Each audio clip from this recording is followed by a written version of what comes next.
How the Whale Got His Throat, Kipling. In the sea, once upon a time, O my best beloved, there was a whale, and he ate fishes.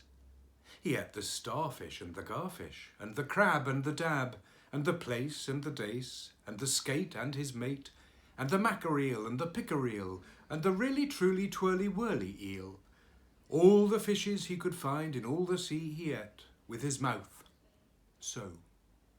Till at last there was only one small fish left in all the sea, and he was a small 'stute fish, and he swam a little behind the whale's right ear, so as to be out of harm's way. Then the whale stood up on his tail and said, "I'm hungry." And the small 'stute fish said in a small 'stute voice, "Noble and generous cetacean, have you ever tasted man?" "No," said the whale. "What is it like?" "Nice," said the small 'stute fish. "Nice, but nubbly." "Then fetch me some," said the whale, and he made the sea froth up with his tail. "One at a time is enough," said the 'stute fish. "If you swim to latitude 50 north, longitude 40 west, that is magic, you will find sitting on a raft in the middle of the sea, with nothing on but a pair of blue canvas breeches, a pair of suspenders, you must not forget the suspenders, best beloved, and a jackknife, one shipwrecked mariner, who, it is only fair to tell you, is a man of infinite resource and sagacity." So the whale swam and swam to latitude 50 north, longitude 40 west, as fast as he could swim, and on a raft in the middle of the sea, with nothing to wear except a pair of blue canvas breeches, a pair of suspenders, you must particularly remember the suspenders, best beloved, and a jackknife, he found one single solitary shipwrecked mariner, trailing his toes in the water. He had his mummy's leave to paddle, or else he would never have done it, because he was a man of infinite resource and sagacity. Then the whale opened his mouth back and back and back, till it nearly touched his tail, and he swallowed the shipwrecked mariner, and the raft he was sitting on, and his blue canvas breeches, and the suspenders, which you must not forget, and the jackknife.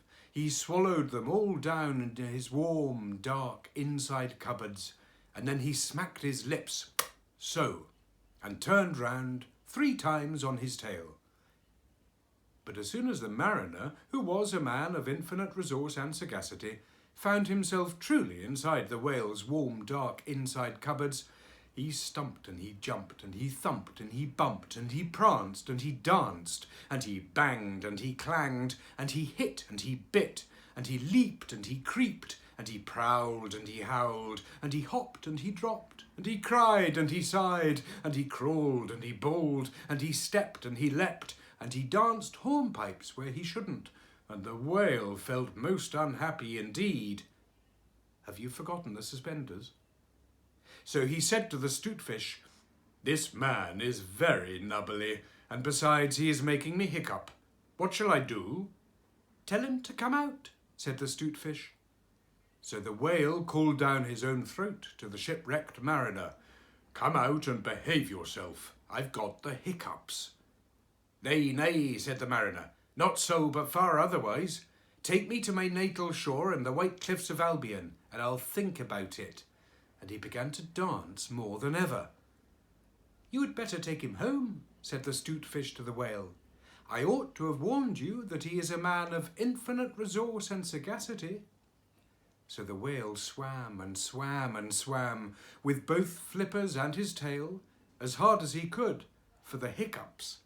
And at last he saw the mariner's natal shore and the white cliffs of Albion, and he rushed halfway up the beach, and opened his mouth wide and wide and wide, and said, "Change here for Winchester, Ashlot, Nashua, Keene, and stations on the Fitchburg Road."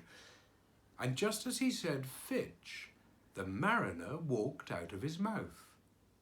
But while the whale had been swimming, the mariner, who was indeed a person of infinite resource and sagacity, had taken his jackknife and cut up the raft into a little square grating, all running crisscross, and he had tied it firm with his suspenders, Now you know why you were not to forget the suspenders."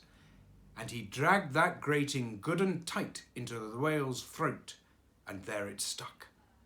Then he recited the following sloka, which, as you have not heard it, I will now proceed to relate. "By means of a grating I have stopped your eating." For the mariner, he was also an Hibernian, and he stepped out on the shingle and went home to his mother, who had given him leave to trail his toes in the water, and he married and lived happily ever afterward. So did the whale.